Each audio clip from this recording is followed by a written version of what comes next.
Uma hora de Serjão dos Foguetes para dormir. Fique mais inteligente enquanto dorme ouvindo histórias incríveis do nosso querido Sérgio Sacani. Esse canal não é monetizado, então você pode me apoiar enviando um pix para essa chave.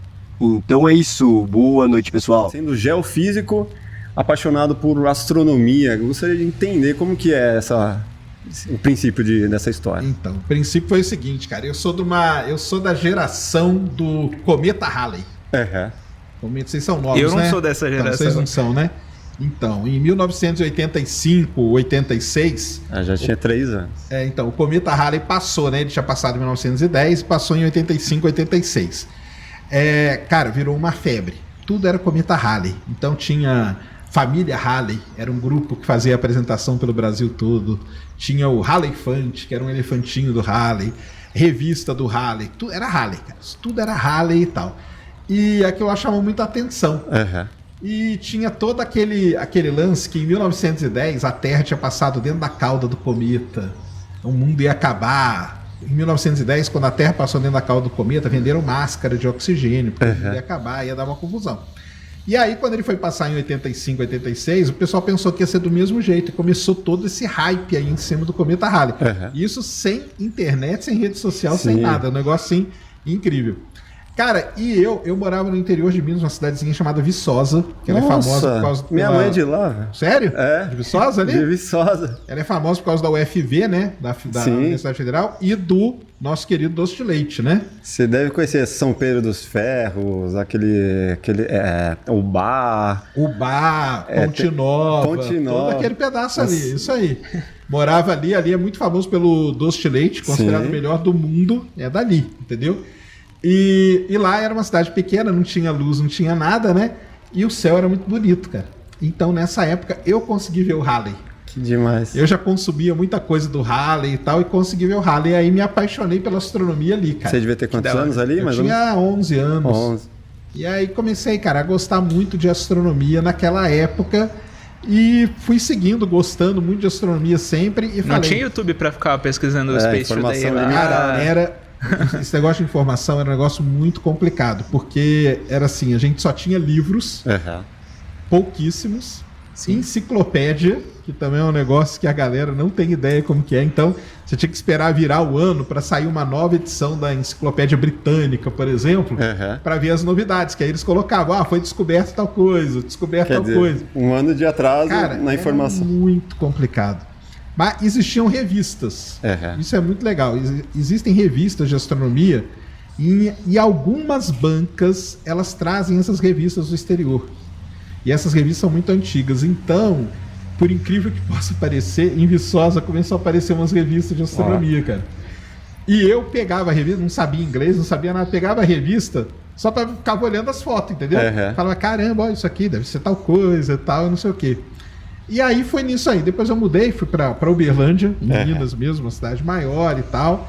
E na época de fazer o vestibular, eu falei, caramba, eu quero fazer astronomia, cara. Entendeu? Eu queria fazer astronomia. Só que a astronomia no Brasil, na minha época, só tinha no Rio de Janeiro, no Observatório do Valongo, que chama. E eu peguei, na época, perto ali de me inscrever, saiu uma edição da Super Interessante, onde o Daminelli, Augusto Daminelli, astrônomo aqui de São Paulo, da USP, escreveu uma reportagem sobre carreira de astrônomo. E ele deixou um endereço lá, quem quiser entrar em contato pode mandar uma carta, porque na época era carta, viu, pessoal? Eu escrevi uma carta para ele e ele me respondeu, cara. Olha que demais. E ele falou assim, vou te dar uma dica, não faça astronomia direto. Faça astrologia. Quase, né? Leia mapa. Ele falou, faz um curso antes, física, qualquer coisa, e depois você entra para astronomia no mestrado. Porque você não sabe como vai ser o mercado, você não sabe o que vai estar acontecendo, então você tem um curso ali para te respaldar alguma coisa, né? E tal. Na verdade, a dica dele foi super legal. Eu falei, caramba, é verdade, cara. E aí, eu fui pesquisar, falei, mas não vou fazer física, cara. Porque física tem uma parte da física ali que eu não curto muito. Não, a parte matemática até que tudo bem, mas quando você vai fazer o curso de física, se é física de materiais, física... tem uma parte da física que não te agrada. Não me agrada, assim, né? Aí eu olhei e falei, caramba, tem esse geofísica. E é no mesmo Instituto da Astronomia. Aí eu falei, é esse aí, cara, eu vou fazer geofísica. Aí escrevi pra ele, vou fazer geofísica. Ele falou, beleza, faz isso, você já faz as matérias e tal. E é assim que eu vim fazer geofísica. Entendi. Por causa disso, nessa confusão toda. Mas aí, nesse meio tempo, eu já estava na divulgação. Eu fazia a máquina, tirava xerox e mandava para observatórios, planetários, um boletim de astronomia. Olha isso. Porque eu fui aprender inglês, aí eu lia as revistas. Aí eu pegava as reportagens da revista, traduzia, batia a máquina, xerocava, punha no envelope e já levava no correio. E fui fazendo isso. Você enviava para onde mesmo? Cara, eu enviava para vários observatórios, clubes de astronomia, então eu enviava... Mas tudo exterior ou... Não, tudo aqui. No Brasil? No Brasil. CASP, Clube de Astronomia de São Paulo, Clube de Astronomia do Rio de Janeiro, Observatório Nacional. Um dia eu tô lá no Observatório Nacional, tem lá um negócio lá, tá lá guardado, cara. Os caras têm guardado, é uma loucura, né? E qual que era o seu propósito de mandar isso pros caras? Cara, era meio que fazer uma divulgação mesmo, porque não tinha, entendeu? Eu falei, cara, não tem nada, a gente não sabe o que tá acontecendo, não tem uma interação entre esse pessoal, o que nós vamos fazer, né? Você já queria ser uma mídia ali naquela época? Queria divulgar, espalhar, entendeu? De alguma forma. Não tinha como eu mandar na casa de ninguém, né? Sim. Daí então eu mandava para quem já sabia, e o pessoal começou a divulgar as minhas coisas. Então... Por exemplo, pro Observatório de Piracicaba, eu não mandava eu mandava 10, por exemplo. Aí quando tinha sessão, o cara lá, o astrônomo, ele distribuía para 10 pessoas lá aleatórias. Então era um começo, né, de uma divulgação. O que você faz hoje no YouTube, né? Exatamente. Só que hoje é mais fácil, né? Você dá um clique e pá, todo mundo já vai o fica foguete para todo mundo. Eu acho muito legal, de verdade, assim, eu vejo muito valor nesse tipo de conteúdo que você tá produzindo e espalhando pra galera, porque... Galera, já pararam pra pensar que, tipo, sei lá, 80% do Brasil, ou até, não sei, não sabe o que você fala, você entendeu? Tipo, não tem consciência. É uma informação muito rica, né, cara? Não tem consciência do seu conteúdo, tipo, nunca nem imaginou o que tem acima da gente, o que tem embaixo da gente. A pessoa ela só fica sabendo quando ou vai ter um grande eclipse, ou o jornal divulga que vai bater um asteroide, sim, vai dar merda, né? Quando vai dar merda, aí o pessoal fica sabendo. Aí começa quando o mundo vai acabar... Ou quando vai ter um lançamento de um foguete importante. E aí é minha crítica a esses grandes veículos, né, cara? Porque assim, eles têm a capacidade... Hoje não tem mais desculpa, entendeu? Se fosse na década de 80, tudo bem. Ah, cara, não entendi muito bem o que é isso aqui. Mas hoje, cara, hoje você vai no Google, cara. Sim. O Elon Musk vai lançar o foguete dele. Você sabe o nome do foguete, o tamanho, a largura, quantos motores e tal. Então, a minha crítica aos grandes veículos é que eles não dão atenção a nada disso. Só no dia que vai ter o lançamento. E aí, cara, eles saem desesperados, escrevendo qualquer coisa e falam umas loucuras aí que você já... Nossa... Umas fontes duvidosas, né? Não, as fontes até que são boas, mas como o cara não entende do que ele tá falando... Então ele lê aquilo... Cara, eu fico imaginando a cabeça do cara na hora que ele vai ter que redigir. Ele olha para um negócio e fala assim, cara, o que é foguete? O que é empresa? O que é... Porque os termos, se você não tá acostumado, né? Por exemplo, booster é foguete, rocket é foguete. Só que o rocket tem um booster. E aí, como que você traduz isso? E aí, fodeu. Que aí o booster vira o motor do foguete, entendeu? Então, pra quem tá todo dia fazendo, a gente sabe. É normal. Mas na hora que cai na mão de um cara que é a primeira vez que ele vai escrever, ele fala, caramba, mas você falar pra mim já dá um nota mesmo. É complicado, cara. Então eu comecei nessa divulgação aí na 91, 92, até que eu vim pra... Aí passei no vestibular aqui em Geofísica, vim pra São Paulo. E minha ideia era fazer astronomia, certo? E aí, em 94, cara, teve um eclipse da Lua. E eu tava ali nos corredores ali do IAG, que é Instituto Astronômico e Geofísico. Tinha 3 astrônomos parados. Aí eu cheguei pra eles e falei assim, e aí, onde que nós vamos ver o eclipse hoje, né? Pô, eclipse, né, cara? Que observatório que nós vamos? Os caras olharam pra mim e falaram, que eclipse? Os caras da área já. Então, aí eu falei, cara, eu acho que eu tô no lugar errado. Porque eu gostava muito da astronomia observacional, observar, pegar o telescópio, observar planeta, lua, ocultação de estrela, tudo isso. A minha área era essa. Só que assim, a gente é imaturo, né? Sim. E eu não sabia que o trabalho do astrônomo, na verdade, não tem nada mais disso, entendeu? O astrônomo, cara, se brincar... O que faz o astrônomo hoje? Cara, o astrônomo hoje, assim, basicamente ele pega dados entendeu? Ele é um analista de dados. Pega dados que são adquiridos por observatórios do mundo inteiro, cria um código, um programa... Dados públicos que provavelmente... Ou dados públicos, ou da pesquisa dele, porque aí ele paga para aquilo ali e tudo. Entendi. Pega esses dados, processa eles, aí inventa uma maneira de processar tal, para tentar descobrir alguma coisa. Então o cara quer estudar uma galáxia não sei aonde. Então ele pega aí, qual observar... Só que ele não sabe nem o que observou, o telescópio... Não tem essa relação do astrônomo com o telescópio em si. Que a maioria das pessoas pensa isso, né? Pensa isso, aquela visão romântica e tal. Isso aí não tem mais, cara. Hoje o astrônomo, ele é basicamente um programador. Isso é o astrônomo. Então ele sabe muito bem de física, ele sabe dos fenômenos, e ele tenta dar um jeito de traduzir isso para dentro do computador para analisar a grande quantidade de dados que a gente tem hoje. Porque hoje a gente tem telescópios que ficam vasculhando o céu sem parar, cara. Sem parar. E aí, cara, eu dei uma desanimada com a astronomia por causa desse negócio aí.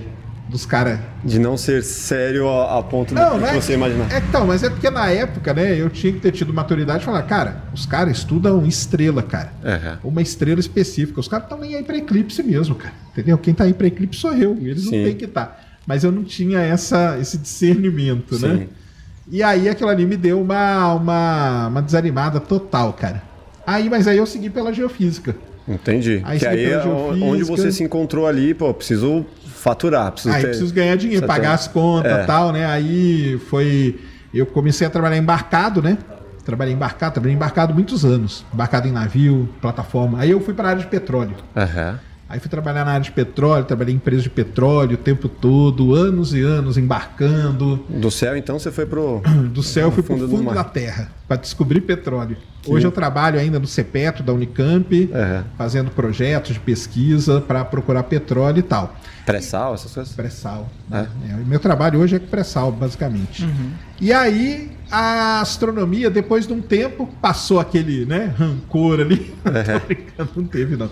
Mas aí, cara, quando eu vim pra cá, era 94, a internet estava nascendo ainda. Só dentro da universidade já tinha e tal.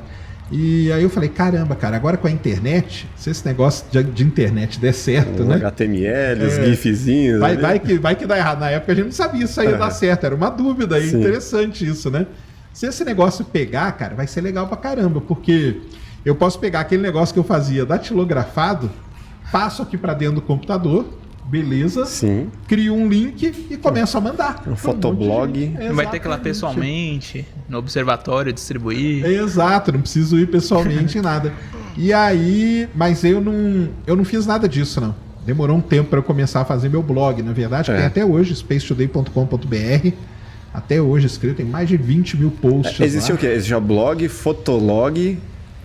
existia essa coisa, mas vlog não tinha ainda, né? Vlog ainda não. Até para foto era complicado. Pesado, né? Pesado as fotos, entendeu? Mas a sorte que a USP tinha um link muito bom, era um tronco de internet do Brasil, era na USP. Então, por exemplo, a NASA foi uma das primeiras coisas a ter site. De tudo, a NASA foi uma das primeiras. E aí eu baixava as fotos. Cara, mas fotos você deixava para baixar e pegava no outro dia só. Entendeu? Hoje que é num clique... Uma foto, né? Você ficava a noite inteira. Cara. Mas aí, isso aí abriu essa ideia, né? De fazer, então agora vai dar para divulgar, vai ser legal pra caramba e tal. Mas aí trabalhando também, cara, eu fui deixando isso aí meio de lado. Aí eu fui voltar lá pelos anos 2000 e tal Aí eu criei um blog mesmo, falei, vamos escrever aqui, vamos começar a divulgar e tal. E aí foi indo, depois em 2015... Na verdade, em 2012, eu participava de um canal já chamado Astronomia ao Vivo. Que era legal pra caramba, a gente fazia... observações com telescópio e transmitia as observações ao vivo pelo antigo Hangout do YouTube. Lembra do Hangout? Então, a gente usava aquilo lá. Cara, era legal pra caramba. A gente começou no Natal de 2012 a fazer isso. Então a gente transmitia ocultação de planeta pela Lua, transmitia a Lua, transmitia cometa, transmitimos... Foi em 2012? 2012 isso aí. Vocês transmitiram o fim do mundo, não? Transmitimos, fizemos live do fim do mundo. Live do fim do mundo. E rolou uma preparação assim, tipo... Saiu de casa, deu um beijo nos filhos, deu um beijo na esposa, e aí foi gravar live. Rolou isso? Não chegou a rolar. Eu já sabia que não ia ter nada. Não ia ter nada, né? Mas tinha audiência? Cara, pior que tinha uma audiência, cara. Tinha uma audiênciazinha legal, cara. Tinha uma audiência legal. E, por exemplo, em 2013, quem deu entrevista pra gente foi o Marcos Pontes, cara. Olha só. Entendeu? Ficou 3 horas batendo papo com a gente lá. Então a gente fazia um podcast, só que era cada um. Então tinha a Cris, que ficava lá em Mato Grosso, o Zeca, um cara que ficava no Rio, o Newton, um cara que ficava no interior de São Paulo. E a gente se juntava ali, por isso que chamava Hangout, na verdade, né? Que era um lugar para juntar a galera ali e bater papo, entendeu? Pode ter. E tinha um número máximo de pessoas. Era não lembro quantas, era mas... 10, uma coisa assim. Tinha hora, você não podia fazer por tantas horas. Você tinha que marcar o começo e o final. Era tudo diferente, cara. Pode crer. Mas era legal pra caramba e foi muito legal, porque com isso a gente... Então aí, quando nós chamamos, né? Mandei e-mail pro Marcos Pontes do nada, assim, Marcos Pontes, podia participar um dia? Aí ele olhou, vou sim, cara. Ficou 3 horas lá batendo papo com a gente, cara. Nossa. Ele nem sonhava em ser ministro. Pô, eu quero trazer esse cara. Ele morava em Houston, nos Estados Unidos, entendeu? Ficou falando de lá, foi legal pra caramba. E aí, em 2015, eu decidi, falei, cara, quer saber? Acho que eu vou fazer um canal meu mesmo, entendeu? Um portal.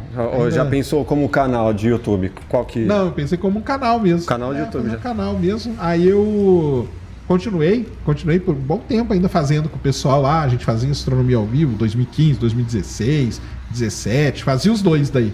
Fazia o meu e o astronomia ao vivo. Aí o meu, eu sempre tive essa pegada do que a gente chama, né, do tema quente, né? Sim. Porque quando você é o pessoal que faz... Pegar o hype. Então, mas aí que nem sei se é o melhor. Porque é o seguinte, para quem não conhece, né? Se você quiser ir entrar no YouTube, você pode escolher fazer um tema que a gente chama frio, né? Que é, por exemplo, o que é um buraco negro. Sim. Que pode, daqui a 10 anos, tem gente assistindo ainda. Você continua tendo uma rentabilidade ali. Ou você pode falar, por exemplo, o Hubble descobriu a estrela mais distante, que o negócio aconteceu semana passada. Isso aí, daqui 3 semanas, cara, pouquíssima gente vai ver. Sim. Entendeu? Agora, o que é um buraco negro, o que é um buraco branco, o que é uma supernova, coisas assim, paradoxo do avô, relatividade, isso são pautas, né, que a gente chama frias, né? E eu escolhi sempre essa parte da notícia, cara. Porque eu achava legal a pessoa saber que, tá acontecendo sempre alguma coisa. Sempre tá acontecendo alguma coisa. Um furo ali, né? Exatamente. Da hora. E aí meio que me especializei nisso aí. Então eu fico pesquisando notícias e tal. Uma pegada jornalística. Jornalística, né? E aí eu vejo qual notícia que será que pode o pessoal dar uma olhada. É uma coisa assim também. Nunca pensei em view, entendeu? Nunca falei, cara, vou colocar esse negócio aqui que vai viralizar. Tal. Fazer uns clickbait ali. Então, a Terra vai acabar e você não sabe. Coisa do tipo, né? Tem a galera que gosta desse clickbait. E o pior de tudo é que tem notícia, cara, que igual, semana passada foi essa da estrela mais distante, né? Que o Hubble descobriu. Eu escrevi lá. Veio o pessoal falar, mas isso aí é clickbait. Eu falei, não é, cara. Pior que ele descobriu mesmo. Então tem o pessoal que acha que você tá colocando clickbait, sabe? Mas não, então...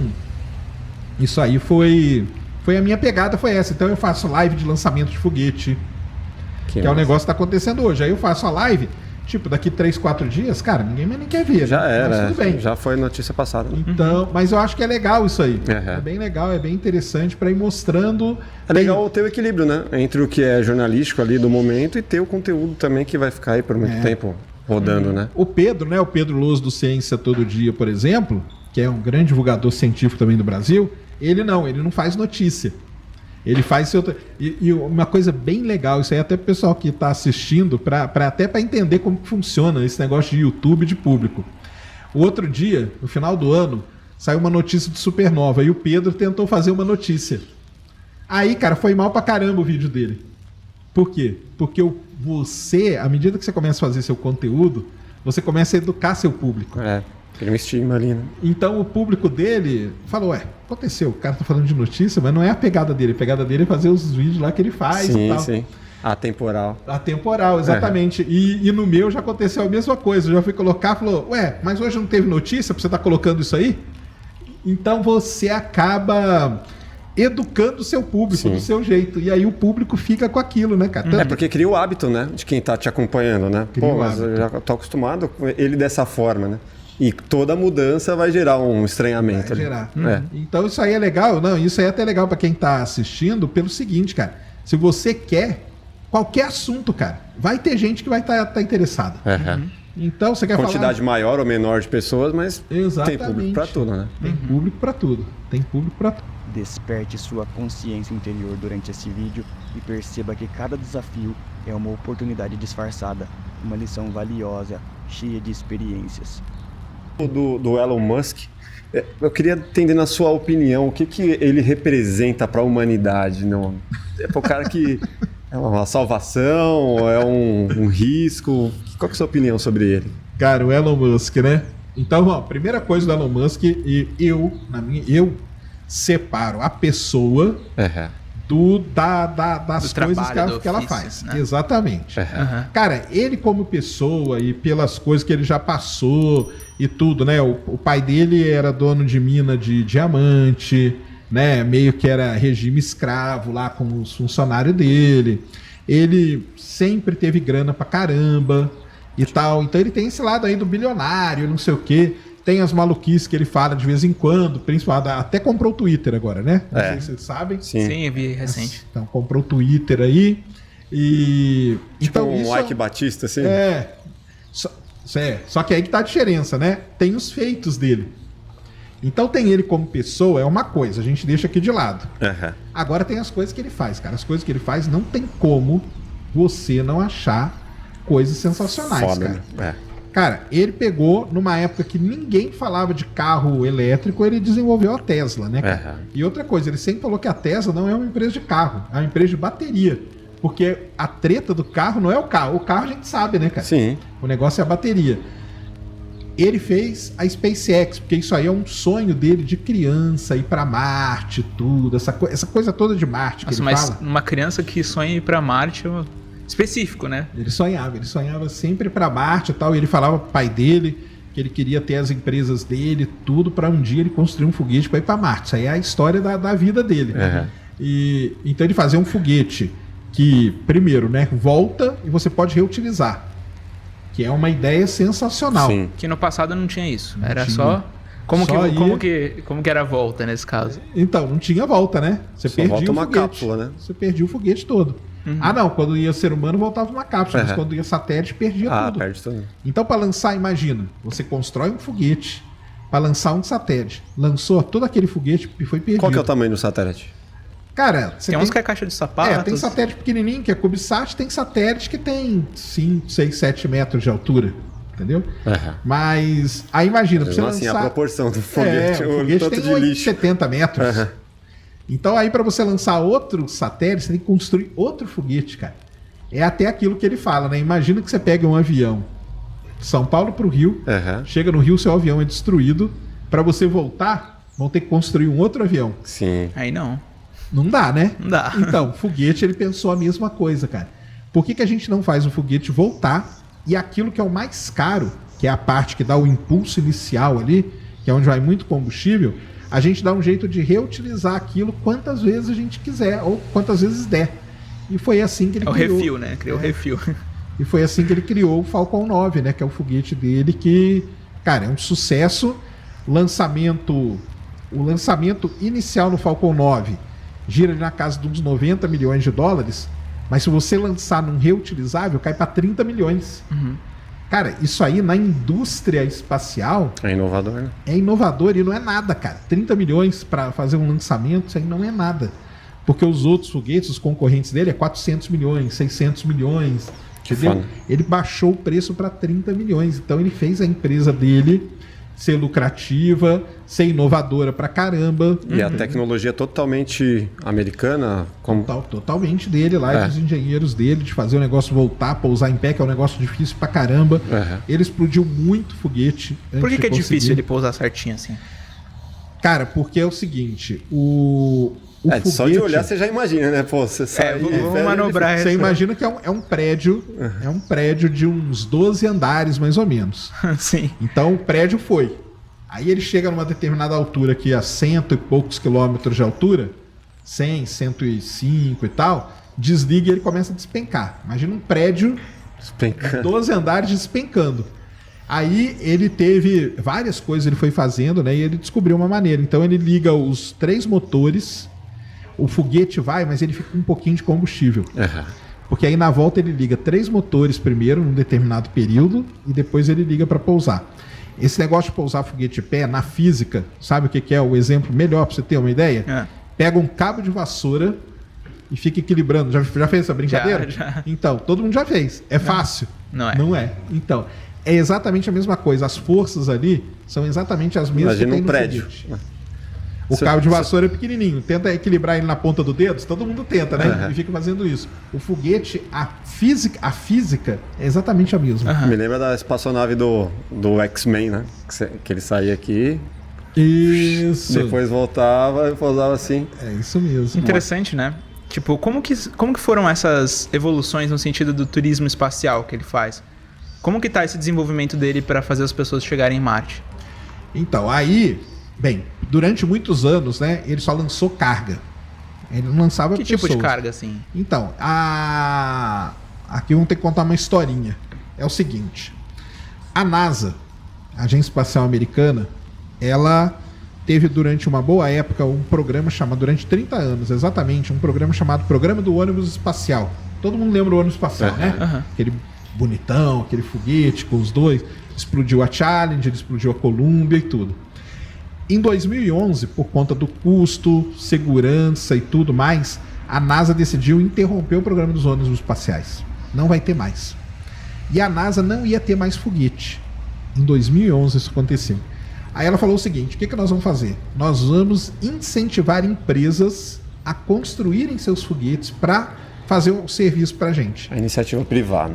Iniciativa privada. Então a NASA precisa lançar uma sonda para Marte. Ela não tem foguete. Então ela vai lá e paga para uma determinada empresa lançar.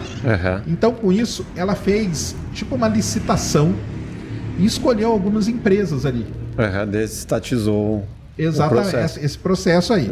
E nesse período aí, quem estava aí? A SpaceX. Entendeu?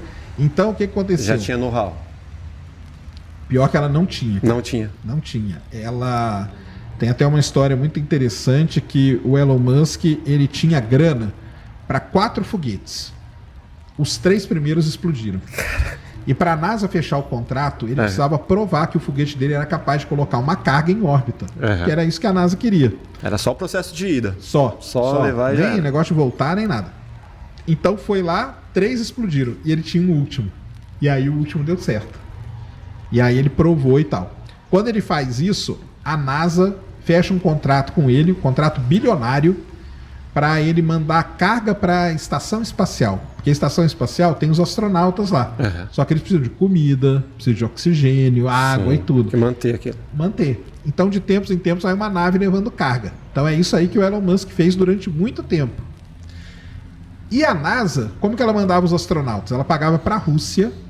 A Rússia tem um foguete chamado Soyuz. E ela pagava $80 milhões para cada assento dentro do foguete para ir um astronauta para a estação espacial. Quanto? 80 milhões. Caramba. E aí foi indo. Isso, de 2011 até 2021 foi isso que aconteceu, cara. Era isso. Quer dizer, os Estados Unidos tinha dependência da Rússia para mandar. Dependência da Rússia para mandar astronauta e as empresas mandando carga, ele conseguiu contratar. Imagina se fosse agora, com essa guerra. Então, imagina, né? Ele teve até um problema, aí depois eu falo, na volta aí. A Boeing, ele contratou, a ULA, que é uma outra empresa, e a SpaceX. Aí o que aconteceu? As empresas mostraram que elas eram capazes. Aí eles pensaram o seguinte, será que elas não são capazes, então, de lançar pessoa, astronauta? E aí a NASA criou uma outra licitação para o Programa Comercial de Tripulação, que chama. E aí, onde entrou, aí foram 2 que ganharam. Foi a SpaceX e foi a Boeing, entendeu? E a SpaceX lança a cápsula Dragon dela, para pessoas, que vão os astronautas ali. Ela fez um voo de teste, mostrou que dava certo, sem ninguém. O Elon Musk estava na nave? Não. Você é doido? Não, ele só fica assistindo. Só fica assistindo. Se explodir... Só fica assistindo. Ele só quer ir para Marte, né, que ele fala. O resto não importa. Não, o resto não. Aí lançou o primeiro sem tripulante, lançou um primeiro voo tripulado e lançou o segundo. Tem que fazer 2 testes para a NASA. Aí deu tudo certo e agora ela lança. Aonde que isso entra no turismo espacial que você falou? Como a SpaceX é uma empresa privada, nós aqui, a gente pode... Cara, você tem grana aí sobrando? Você quer ir para o espaço? Vamos, cara. Custa $20 milhões cada assento na Soyuz 080. Pô, barato, hein? Na SpaceX é 20 milhões. Você iria? Eu não. De jeito nenhum. Sério? Morro de medo. Por que você não iria, cara? Morro de medo. De montanha-russa eu não fico nem do lado, cara. Mas por que você não iria? Não gostaria de ver as coisas que você estuda, assim, mais não precisa ser tão perto assim. Não precisa. Eu fico aqui olhando. Mas aí o que aconteceu? Ela sendo uma empresa privada, porque uma empresa do governo não dá, né? Pra você ir lá comprar. Mas a SpaceX dava. Então é aí que surge o tal do turismo espacial. Que o ano passado foi aquela missão Inspiration 4, que tem até documentário dela na Netflix, que é legal pra caramba. Onde um outro bilionário pegou ele e mais 3 pessoas e ficou 3 dias orbitando a Terra na Dragon e depois pousou. E agora tá indo uma outra missão chamada Axiom, de uma outra empresa também, que contratou, pagou 4 assentos para a SpaceX, 4 astronautas, só que dessa vez eles vão para a estação espacial. Vai ser a primeira vez que nós vamos ter uma tripulação que não é de astronauta governamental e tal, na estação espacial. E eles recebem um treinamento, coisa do tipo assim? Recebe. Tem que ter, né? Tem que ter, senão você nem entra. Entendeu? Mas você curte então o trabalho dele? Cara, o trabalho eu acho sensacional. E o que você não acha legal, então? Então, a parte pessoal ali, né? Essa parte dele aí, ego. Dessas tretas que ele entra. Tem muita coisa que ele não precisava falar também, né, cara? Entendeu? Mas você não acha que é perigoso o tanto de... o poder que ele tem nas mãos, assim? Poder... pode ser, né? Principalmente porque foguete não é não. Mas e a Neuralink, né? Conhece a Neuralink? Não conheço. Tem a ver com o novo celular que eles vão lançar? Não. O Neuralink é o seguinte, cara. Ele está desenvolvendo um sistema que tem uma pessoa que ela é paraplégica, ela não tem os movimentos. Então eu ouvi falar que ia estar num celular deles. Aí ele liga um chip aqui no cérebro da pessoa. E aí com esse chip ele consegue dar movimento de volta para a pessoa. Ele já testou isso em macaco, um negócio sensacional. E tá querendo testar em humano agora, pra ver. Aí é complicado, né? Porque o Elon Musk vai estar dentro da sua cabeça. E aí o negócio começa a ficar estranho. Mas assim, os feitos dele, cara, a realização, superam. Eu acho legal. A parte pessoal ali, eu também não sou não, cara. Assim, quem sou eu, né? Pra falar alguma coisa do Elon Musk. Mas, cara, ele podia ficar quieto, mas é o jeitão dele, cara. O jeito dele é esse. Pode crer. Aí ele vai lá, enche o saco de um, enche o saco de outro. Aí, de repente, vai lá no Twitter, ele solta qualquer coisa, entendeu? E a influência dele também na parte econômica ali, então, nas aí ele ações, fez isso do Dogecoin, né? Que a gente acompanhou aí, né? Dos Bitcoin lá, né? Pegou uma lojinha que vendia videogame lá e transformou os caras em bilionário do dia pra noite. Cara, é as doideiras dele, né, cara? Por isso que o pessoal chama ele de melodia suave da sua intuição, sussurrando verdades profundas sobre a sua essência.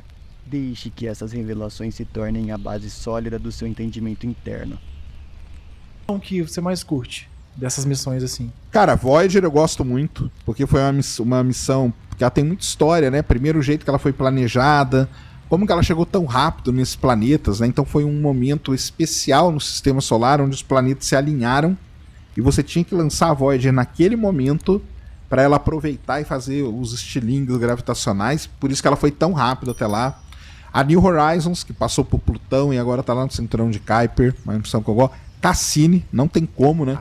Uma missão que ficou 13 anos orbitando Saturno, né? E o legal é o seguinte, porque, por exemplo, a Voyager eu não acompanhei.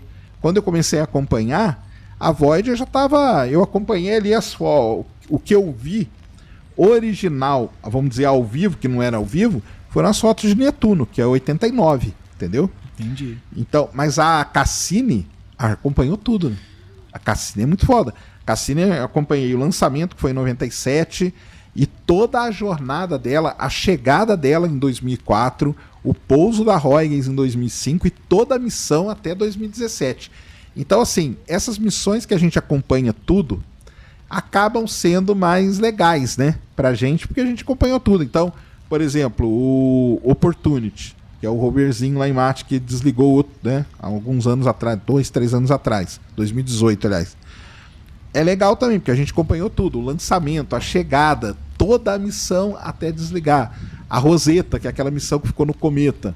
A gente acompanhou o lançamento, a chegada e tudo. Então, essas missões que a gente consegue acompanhar tudo são mais legais.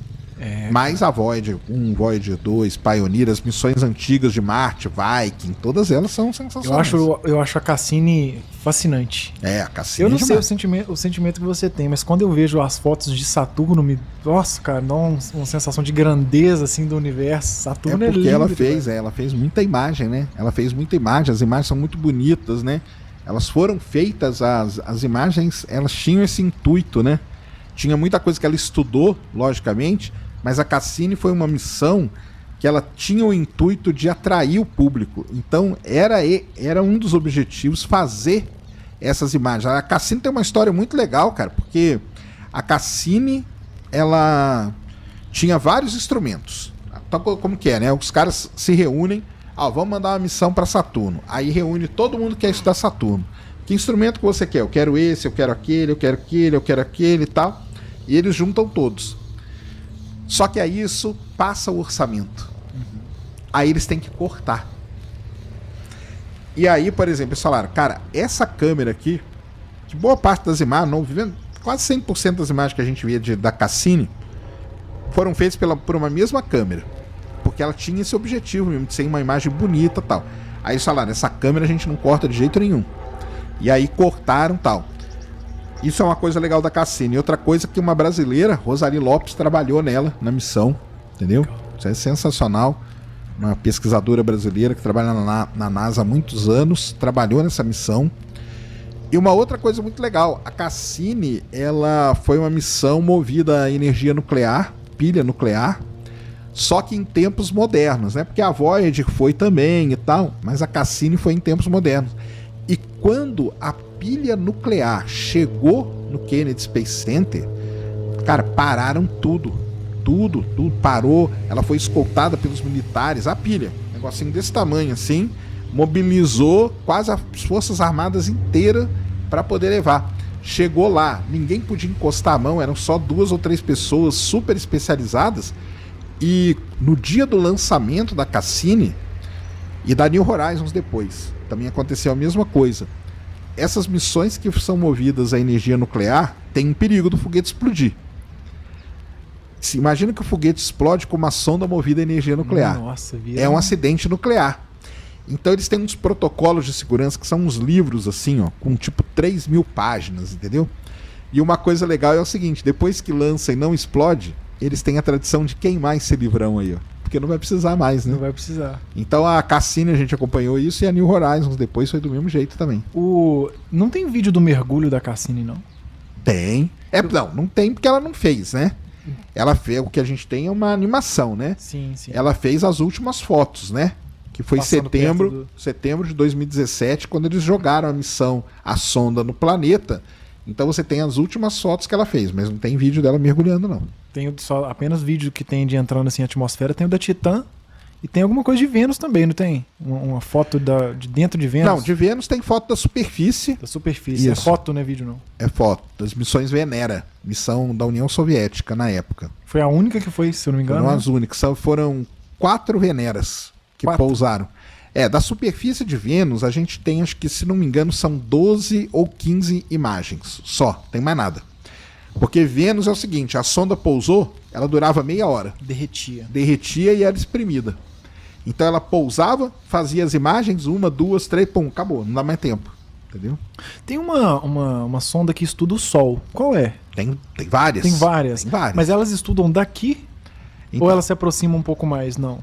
Vamos lá. Sonda que estuda o Sol, a gente tem uma missão que chama Estéreo, que elas são 2 sondas, uma na frente do Sol, uma atrás do Sol. A de trás do Sol, ela parou de funcionar. A gente tem a SDO, que é a Solar Dynamics Observatory, que ela estuda o Sol, acho que do Ponte Lagrange, ela faz as imagens do Sol e tudo. A gente tem a SOHO, que é a Solar Observatory Heliophysics, não sei o que é da NASA, estuda o Sol também. Aí a gente tem hoje 2 missões que passam bem perto do Sol. Uma da Agência Espacial Europeia, que é a Solar Orbiter, e outra da NASA, que é a Parker Solar Probe. Então a gente tem 2 missões, porque essas sondas elas ficam em órbita em determinados pontos, fotografando o Sol com câmeras, com filtros e tudo mais. Essas 2 missões, não, elas passam pertinho do Sol. Pertinho do Sol. Que isso, aí. cara. Que loucura. E não derrete. Não derrete. Elas foram feitas para isso. Elas têm um escudo, a Parker Solar Probe tem um escudo de fibra de carbono que é impressionante. Ele resiste e ela chega muito perto. O pessoal até brinca e fala que é a missão que toca o Sol. E ela chega perto quando, assim, uns 300 mil quilômetros? Não. É na casa dos milhões ainda. Dos milhões ainda. Mas você pensa assim, que Mercúrio está a 58 milhões de distância de quilômetros do Sol. Eu viajei muito agora, então, entendi. 58 milhões. Essa sonda, se não me engano, cara, ela chega a 20 e poucos milhões. Ela chega muito perto. Isso aí é muito perto do Sol. Entendeu? Pertinho. É muito perto. A Terra tá 150 e pouquinho. A Terra é 150. Partiu! Sou! Essa noite teve... O que você falou? Essa madrugada teve o acoplamento, né? Da tripulação que foi lançada. Aliás, essa semana aí foi agitada, né? Porque teve o lançamento da Crew 6, né? Na Crew Dragon. Aí no primeiro dia que foi lançado deu scrub. Deu um problema lá na ignição. Aí 2 dias depois lançou. E essa madrugada teve acoplamento, teve um pequeno probleminha também, né? Legal pra caramba. A coisa mais legal assim que pira a nossa cabeça é o seguinte, para o pessoal entender, né? Todo o acoplamento de cápsula com a estação espacial é totalmente automático. Ninguém põe a mão em nada. Então a cápsula vem, ela tem todo um esquema lá para se acoplar. E quando ela foi acoplar, o pessoal vai lembrar do filme Perdido em Marte. Lembra quando esqueci o nome dele. Não é o... é o Matt Damon. Porque o Matt Damon é o vilão no Perdido em Marte. E ele é o cara do Interestelar também, né? Não, o Matt... no Interestelar, na verdade. Ele é o vilão no Interestelar. Quando ele vai acoplar com a nave, dá um problema. Sim. Porque aquele gancho, a gente chama de hook, não fecha. E o problema que deu ontem na Crew Dragon foi esse. Que isso? Então, na hora que ela foi para acoplar, ela estava a 20 metros da estação, deu um problema nesse gancho, em um dos ganchos. E aí, olha como que é legal, cara. Os caras aqui da Terra escreveram um programa novo, um código novo de computador. Desligaram o computador, religaram o computador, subiram o software novo, e aí, quando eles subiram o software novo, tudo deu certo para acoplar. Cara, que e absurdo. Isso tudo eles fizeram em 1h30. Que isso, sério? Em 1h30 eles detectaram o problema, programaram de novo, rebutaram tudo, subiram o programa novo e deu certo, e acoplou, e os caras já estão na estação. E esse processo, enquanto a galera tá lá fora, o que eles... Qual que deve ser a sensação, né? A chance de dar uma merda é muito grande, então, né? De morrer todo mundo. Então, os astronautas, a gente sabe, né? A gente sabe que os astronautas são treinados e tudo e tal. Mas você via lá a perninha dele lá, ó, tava balançando. Então ele tava meio...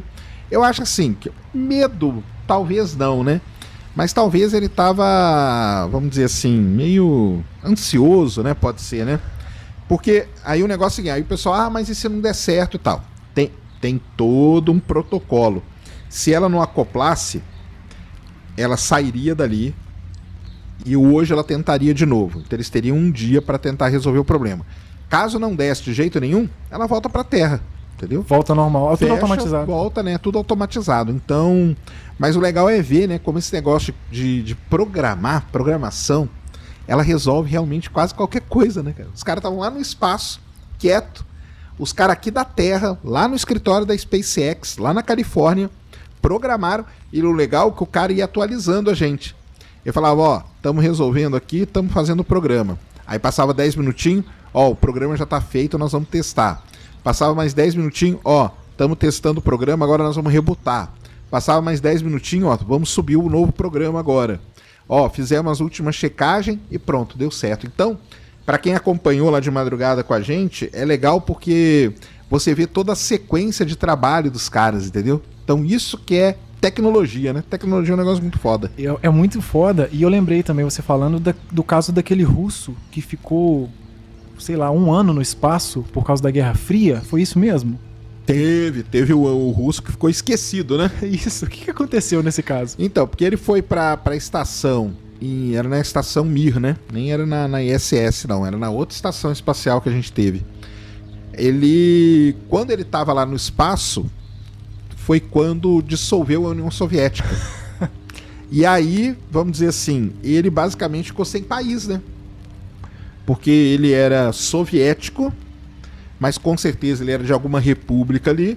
Quando dissolveu, virou um grande problema, porque quem que vai lá? Quem que vai pagar? Como que vai ser e tal? Então, até resolver, ele ficou lá quieto na estação. Aí resolveu, buscaram ele, e o mais legal desse cara, sabe o que foi? Okay. Foi quando ele voltou. Porque ele voltou pra Terra, ele saiu andando da nave. Caraca. E sabe o que ele falou na hora que ele saiu? A primeira frase dele? Não. Tamo pronto para ir para Marte. Porque ele tinha passado muito tempo, que seria basicamente um tempo de uma viagem para Marte. E ele tava bem. Então quando ele desceu da nave, ele falou, tamo pronto para ir para Marte. Cara, mas que azar, hein, que o cara deu. Lembra muito aquele filme Terminal, né? Que o Tom Hanks fica preso porque enquanto ele tá viajando, tem uma guerra no país dele. Aí quando ele pousa em Nova York, ele não pode entrar em Nova York, ele não pode voltar, porque ele não tem mais país. Foi esse cara. Só que o cara ficou preso na estação espacial. Cara, eu viajo muito e eu passei, quando eu conheci o seu canal, comecei a pesquisar e eu vi um episódio seu com o Palhares. O Marcos Palhares. Grande Palhares. E eu vi aquele voo na estratosfera. Falei assim, gente, Legal. Eu não posso ter dinheiro não que eu vou na parada dessa. Você tem coragem de fazer algo? Eu não tenho, não. E daquele cara, Jeff Bezos? Também não. Eu não tenho coragem em nada disso. E o do Palhares, pior ainda, porque o Palhares ele desmaiou, né? Ele desmaiou e ele nem lembra que ele desmaiou. Isso que é interessante. Oh, muito incrível, né, cara? E como que pode ter gente que descrê dessas paradas, né? Né? Tem um pessoal aí, né? Maluco aí. Do Big Brother. O que rolou ontem do Big Brother? Que você Então, falou? o Big Brother ontem tá aí em todos os canais. Entra aí na Choquei aí, galera, que vocês vão ver. Tá lá, porque aquela... Eu não sei, porque eu nem sei quem tá no Big Brother. É a... Quem que é? Acho que é a menina lá que jogava vôlei lá. Pô, esqueci o nome dela. Ela tava lá assim, meio pensativa. Isso que é o problema. Não fique com a cabeça vazia, pessoal. Cabeça vazia, você começa a pensar. Você começa a pensar umas besteiras. E ela começou. Aí ela falou assim, cara, eu não briso nesse negócio da Terra, não. Como que ela pode ser redonda e a gente não cai? Quer dizer, ela não tem noção nenhuma de escala, né? Porque ela deve achar que a Terra é do tamanho de uma laranja e a gente vive em cima, né? Sim. Aí sim, né? Mas ela não tem ideia que a Terra é um negócio gigantesco, que a gente não é nada, né? Perto da dimensão da Terra e tudo. Mas aí eu acho que o cara que tava do lado dela falou, não, você tá doida, cara, não tem nada disso. Aí ela meio que... Mas aí o pessoal pega isso e aí vai dar a voz pros caras, É um né? problema. Isso é um problema. Isso é um problema. Cara. Porque fala num programa que tem grande audiência e tal, né? Sabe o que eu fico puto com galera que defende terra plana? Quando coloca a Bíblia no meio. Porque eu sei que não tem nada na Bíblia que fala que a terra é plana. Eu fico puto com isso, cara. Mas porque a base deles é isso, cara. Entendeu? A base deles é religiosa. Pois entendeu? É, cara. Eu não consigo entender. Eu fico puto com isso. É gente idiota. É gente doida, né? Não dá pra passar pano e dar moral pra esses caras. Né? Muita doideira. É muita loucura. A sua mente é como um solo fértil, onde plantamos as sementes do conhecimento. Com paciência, regue essas sementes com a atenção plena, observando a sua mente florescer de forma exuberante. O Stephen Hawking, ele tem aquela teoria de tudo, né? Que tem a ver com a unificação. Todos serão tem uma coisa meio assim, eu não sei explicar muito bem, mas você vai saber explicar melhor do que eu. Será que ele não se refere a esse momento em que tudo vira um ali? A unificação, tudo ali no Sol? Não, é outra coisa. Eu falo da teoria de tudo. Então, o Sol é isso aí. Ele vai virar uma anã branca e acabou. Aí vai sobrar os planetas. Isso é que é legal. Júpiter, Saturno, esses planetas vão sobrar. Porque o Sol não vai até aquela órbita, né? Uhum. Então, esses planetas vão sobrar. Isso aí é uma coisa legal pra caramba. Então, vai virar uma anã branca, só que esse processo todo leva 5 bilhões de anos. Então assim estamos livres, tranquilos. Estamos livres. Aí o que é a tal da teoria de tudo, né? Primeiro que a teoria de tudo ela ainda não existe, né? Ela é só uma ideia, na verdade, né? Tanto que o Stephen Hawking ele foi atrás dessa ideia a vida dele toda, né? Mas por que ela ainda não pode ser considerada algo assim? Porque ela não foi provada, tá? O que a teoria de tudo, de tudo diz? A gente tem forças que agem numa escala muito grande. Por exemplo, gravidade. Uhum. Gravidade, a caneca tem gravidade. Você sente a gravidade da caneca? Você não sente, né? Não. Aqui, ó, você não sente a gravidade dela, porque ela é pequena. Mas quando você vai para um negócio muito grande, o Sol com o planeta, aí você vê que tem a gravidade, né? O Sol influencia gravitacionalmente e tal. Então, por exemplo, a gravidade a gente chama que é uma força fraca. A gente não consegue sentir. O eletromagnetismo a gente sente. Você toma choque, por exemplo, e tal. Então o eletromagnetismo é uma força que ela atua em pequenas escalas. A gravidade não, a gente só vê ela atuando em grandes escalas. Então isso é a primeira coisa que a gente tem que ter na cabeça. Qual que foi a ideia do Stephen Hawking? Ele falou, caramba, se tem forças que atuam em coisa muito grande, quando eu vou para o micro, que é o mundo quântico, que é o mundo quântico que a gente chama, aquelas partículas fundamentais ali, elas devem ter forças entre elas que são muito parecidas com essas forças que eu tenho aqui atuando no muito grande. Sim, então deve ter alguma coisa ali que é parecido com a gravidade, com a força eletromagnética forte, com a fraca e tudo mais, que são as forças que a gente tem. Então, o que ele falou assim? Então deve existir algum jeito de eu unificar essas coisas. Entendeu? Porque se eu tenho uma Mas unificar uma o que exatamente? Eu não entendi. A parte grande com a pequena? Porque o que acontece? A física hoje, ela é separada. Então, eu uso uma determinada física, que é a relatividade ou a gravitação, para cuidar das coisas muito grandes. E eu uso outras partes da física, que é a física quântica, para cuidar das coisas muito pequenas. São duas coisas separadas. Sim. Só que qual foi a ideia dele? Falou, cara, não precisa ter essas duas coisas separadas. Deve ter uma maneira da gente juntar isso. Deve ter uma maneira que com uma equação física eu consiga explicar tudo. Entendeu? Tanto coisa muito pequena quanto coisa muito grande. Hoje não acontece. Hoje está separado. Eu tenho uma teoria da relatividade para coisa muito grande, eu tenho uma teoria quântica para coisa pequena. Como se fosse espelhado a ideia dele. Tipo, a ideia dele... Que o que é grande as mesmas coisas estão do outro lado. Deve estar. Então, é tipo uma teoria de dualidade. Se deve acontecer a mesma coisa que acontece no muito grande e no muito pequeno, eu não preciso ter duas teorias, a quântica e a relatividade. É só fazer a escala. Eu posso ter uma teoria, exatamente, que lide com escala, que lide com os problemas, mas eu posso ter uma teoria única. Aí por isso que chama teoria de tudo, né? Porque ela vai juntar essas duas coisas numa coisa só. Então eu não vou ter mais teoria da relatividade e nem teoria quântica. Eu vou ter teoria de tudo. Então, eu vou, em vez de eu ter lá as equações de Maxwell, que cuidam das coisas muito pequenas, e as equações de Einstein, que cuidam das coisas muito grandes, eu vou ter as equações do Hawking, que unificaram essas duas coisas. Mas isso aí deixou de existir? Alguém deu continuidade? Como que... Então, isso aí é meio que um sonho de uma parte dos físicos teóricos, né, que é chegar nisso. E aí o Hawking falou assim, caramba, cara, isso aí deve acontecer. E a sacada dele foi muito interessante. A tese de doutorado dele até isso. A gente tem um buraco negro. O buraco negro é um objeto muito grande, né? Sofre ali, tem toda a parte de relatividade. É a relatividade que cuida de buraco negro, das velocidades e de tudo. Ele é um objeto relativístico. Então é de coisa muito grande. Sim. Só que o Hawking pensou o seguinte, cara... Pode ter, imagina que tem uma camadinha aqui no buraco negro, onde eu tenho interações quânticas, e esse buraco negro ele está perdendo radiação, ele está evaporando. Então a teoria do Stephen Hawking é essa, que ele está evaporando. Só que ele está evaporando em nível quântico. A gente não vai conseguir ver. A gente só vai perceber isso daqui, sei lá, bilhões de anos, quando um pequeno buraco negro desaparecer. Entendeu? Olha a sacada que ele teve. Se a gente conseguir detectar essa radiaçãozinha, e essa radiação levou até o nome de radiação Hawking, aí eu tenho a teoria de tudo. Porque aí eu sei que eu tenho uma coisa muito pequena agindo num negócio muito grande, que é um buraco negro. Entendeu a sacada dele? Então hoje existem grupos de pesquisa que vão atrás de tentar detectar essa radiação Hawking. Que dão continuidade a isso. Que aí o dia que a gente detectar, aí nós vamos ter a teoria de tudo. Tá ali. E qual que é a importância dele para a humanidade, assim como do Elon Musk que a gente perguntou? Do Stephen Hawking? É muito grande, né, cara? Porque aí é uma outra importância, né? E ele não era bilionário, nem nada disso, né?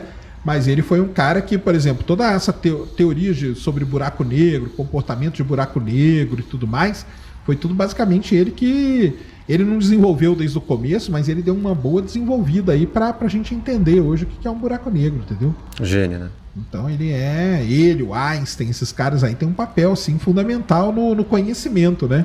Conhecimento da física, do comportamento do universo, né, como um todo. O que o Sérgio tem a falar sobre esses rumores recentes que foi achado bio e tecnoassinatura na galáxia de TRAPPIST-1 pelo James Webb? Tem alguma possibilidade disso acontecer?